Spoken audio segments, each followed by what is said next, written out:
വിദ്യാഭ്യാസത്തിൻ്റെ പ്രാധാന്യം കുട്ടികൾക്ക് കൊടുക്കാവുന്നത് സുരക്ഷിത അന്തരീക്ഷം, നല്ല ആരോഗ്യം, വിദ്യാഭ്യാസം. അവർക്ക് മുൻപോട്ടുള്ള ജീവിതത്തിൽ ഏറ്റവും അത്യാവശ്യമായി വേണ്ടത് നല്ല വിദ്യാഭ്യാസം. ആ വിദ്യാഭ്യാസത്തിൻ്റെ വില ചെറുതിലേ തന്നെ കുട്ടികൾക്ക് പറഞ്ഞ് മനസ്സിലാക്കുക.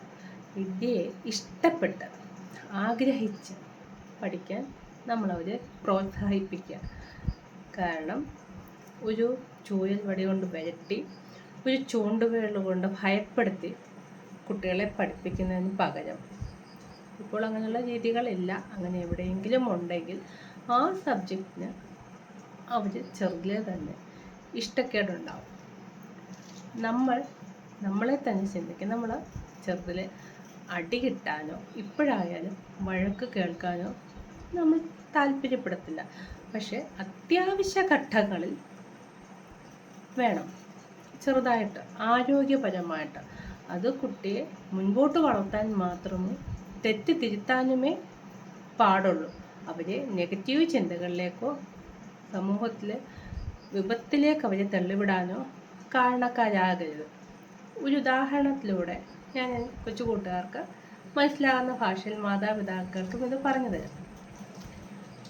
ഒരു അച്ഛനും മകനും. ഞാൻ ഡേൽ കാർണിയുടെ how to win friends and influence people ഇതിൽ നിന്ന് വായിച്ചു കിട്ടിയൊരു കഥയാണിത്. ഇവിടുത്തെ ഒരു അച്ഛനും മകനും, വളരെ വിദ്യാഭ്യാസവും നല്ല ജോലിയുമുള്ള അച്ഛനും മകനും അവിടെ പശുവിൻ്റെ തൊഴുത്തിലേക്ക് ഒരു പശുവിനെ കയറ്റുകയാണ്, തള്ളിക്കയറ്റി വിടുകയാണ്. നമ്മൾ എത്രത്തോളം തള്ളുന്നു ഇതൊരു കഥയാണ്. അത് വാശി പിടിച്ച് കാല് അതിൻ്റെ തറയിൽ ഉറപ്പിച്ച് നിർത്തുകയാണ്. അത് കയറുന്നില്ല. ഇത് കണ്ട് വലിയ വിദ്യാഭ്യാസമൊന്നുമില്ലാത്ത, ചില കാര്യങ്ങളിൽ വിദ്യാഭ്യാസമില്ലാത്തവരെയും ഏത് വിഭാഗത്തിൽപ്പെടുന്നവരെയും ഒരു ചെറു ജീവിയിൽ നിന്ന് കിട്ടുന്ന അറിവ് പോലും പ്രാധാന്യമാണ്. ആരെയും നിസ്സാരമായിട്ട് കാണുകയും ചെയ്യരുത്. ജീവിക്കാൻ കൂടി പഠിക്കുകയും ജീവിതത്തിൻ്റെ മൂല്യം കൂടി പഠിക്കാനും ഈ കഥയിൽ കൂടെ കുട്ടികൾക്ക് മനസ്സിലാവും. അവിടെ നിന്ന് ആ സ്ത്രീ, ഞാൻ ഈ പശുവിനെ പ്രയാസമില്ലാതെ അകത്തേക്ക് കയറ്റി വിടാമെന്ന് പറഞ്ഞു. അതിന് വേണ്ട എന്ന് ആ അച്ഛനും മകനും പറഞ്ഞ് അവർ ബലം പ്രയോഗിക്കുന്നു, അടിക്കുന്നു. അപ്പോൾ കൂടുതൽ ബലത്തോടു കൂടി അത് പുറകിലേക്ക് വന്ന് തൊഴുത്തിന് വെളിയിൽ ദേഷ്യപ്പെട്ട് പിണങ്ങി നിൽക്കുകയാണ്. അപ്പോൾ ഇടപെട്ട രീതിയാണ് അവിടെ. പകരം അവർ വന്ന് പുല്ല് കാണിച്ച് അതിനെ തലോടുകയും പുല്ലുകൾ കൊണ്ട് അവർ മുൻപോട്ട് പോവുകയും ചെയ്തു.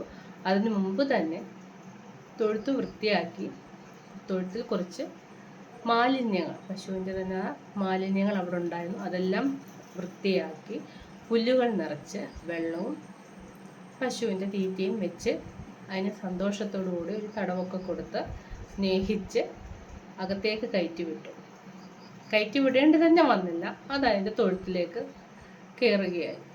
ഇടപെടുന്ന രീതി, ഭയപ്പെടുത്തി ഭീഷണിപ്പെടുത്തി, നീ ഇത് പഠിച്ചില്ലെങ്കിൽ മറ്റേ കുട്ടി പഠിക്കുന്നു, താരതമ്യവും ഓരോ വ്യക്തിക്കും അവരുടേതായ വിലയും ഉണ്ടെന്നതിലൂടെ മനസ്സിലാക്കി കൊടുക്കുന്നു കുട്ടികൾക്ക്.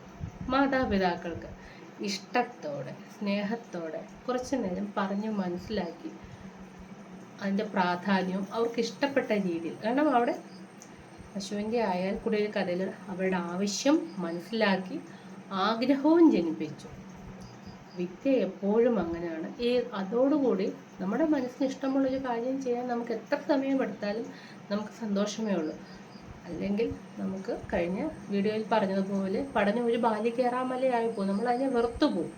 വെറുക്കരുത്. ഒന്നിനെയും വെറുപ്പിക്കാതെ ഇഷ്ടത്തോടെ ആഗ്രഹത്തോടെ നല്ല കാര്യങ്ങൾ ശീലിപ്പിക്കുക. ഇന്ന് ഈ നിമിഷം മുതൽ അത് പ്രാക്ടീസ് ചെയ്യുക. നമ്മുടെ കുട്ടികൾ തെറ്റ് ചെയ്യില്ല, സമർത്ഥന്മാരാണ്, നല്ല കുട്ടികളാണ്. അറിയാതെ ചെറിയ ചെറിയ തെറ്റുകൾ മുൻപോട്ട് ഇപ്പം മയക്കുമരുന്നിൻ്റെ ഉപയോഗത്തെക്കുറിച്ചുമൊക്കെ നമ്മൾ പറഞ്ഞ് മനസ്സിലാക്കി കൊടുക്കുന്നുണ്ട്. അറിയാതെ ഇത്തിരി മുതിർന്ന കുട്ടികൾ മയക്കുമരുന്നോ പുകവലിയോ മദ്യപാനമോ എന്തെങ്കിലും കണ്ടാൽ അവരെ ആ തെറ്റിൽ നിന്ന് തിരുത്തുക. പകരം ഇത് പറഞ്ഞ് അവരെ പരിഹസിക്കാതെ മറ്റൊന്നിലേക്ക് അവരെ എൻഗേജ്ഡാക്കുക. ആരോഗ്യപരമായിട്ട് കാരണം നല്ല ശീലങ്ങൾ നല്ല സ്ഥലത്ത് നിന്നാൽ നല്ല ശീലങ്ങൾ തന്നെ കുട്ടികൾ പിന്തുടരും. ചീത്ത ശീലങ്ങൾ പെട്ടുപോയാലും ആ തെറ്റിനെക്കുറിച്ച് പറയാതെ എത്രയും പെട്ടെന്ന് ആ തെറ്റിൽ നിന്ന് അവരെ പുറത്തേക്ക് കൊണ്ടുവന്നിട്ട് നമ്മൾ ഇനി ഒരിക്കലും എന്ത് സംഭവിച്ചാലും ഈ നിമിഷം മുതൽ തെറ്റ് ചെയ്യില്ല എന്ന് അവരെ ശീലിപ്പിക്കും. അതിനോടൊപ്പം തന്നെ കഴിഞ്ഞ കാലത്തെക്കുറിച്ച് അവരെ പരിഹസിക്കാതിരിക്കുക, മുൻപോട്ടുള്ള ഭാവിയെക്കുറിച്ചും അവരെ പരിഹസിക്കാതിരിക്കുക, ആദി പിടിപ്പിക്കാതിരിക്കുക. പകരം ഈ ഒരു നിമിഷത്തിൽ അവരെ ഏറ്റവും നല്ല സമർത്ഥന്മാരാക്കി ഒന്നിനെക്കുറിച്ചും ആദി പഠിപ്പിക്കാതെ കുട്ടികളെ നല്ല ശീലങ്ങളും നല്ല കഥകളും ജീവിതത്തിൽ അനുഭവിക്കുന്ന നമുക്ക് കിട്ടിയ ഓരോ നല്ല അവസരങ്ങളെക്കുറിച്ചും നിമിഷങ്ങളെക്കുറിച്ചും ബോധവാന്മാരാക്കി നമ്മുടെ സമൂഹത്തിലുള്ള കഷ്ടതകളെയും ദുരിതങ്ങളെയും കുറിച്ചും അവർക്കൊരു അവബോധം ഉണ്ടാക്കി ഒരു നല്ല മനുഷ്യനാക്കി നല്ല ശീലമുള്ളവരാക്കി നമ്മുടെ കുട്ടികളെ മാറ്റാൻ ഇന്ന് ഈ നിമിഷം മുതൽ നമ്മൾ ഓരോരുത്തരും പ്രയത്നിക്കുന്നുണ്ട്. ആർക്കെങ്കിലും കുട്ടികളെ ദേഷ്യത്തിലൂടെ വഴക്കോ പറയുന്നതെന്ന് പിന്മാറ്റാൻ വേണ്ടിയിട്ടാണ്. കാരണം നമുക്കായാലും ഒരു അടി കൊണ്ടാൽ വഴക്ക് പറഞ്ഞാൽ അത് നമുക്ക് സന്തോഷമുള്ള കാര്യമല്ല. സ്നേഹത്തോടെ, ഇഷ്ടത്തോടെ, ആഗ്രഹത്തോടെ, ആവശ്യമനുസരിച്ച് അവർക്കൊപ്പം നമ്മൾ നിന്നാൽ അവർ നമുക്കും അവർക്കും സമൂഹത്തിനും അവർ ഏറ്റവും മികച്ച സമ്മാനമായി വാഗ്ദാനമായി മാറും.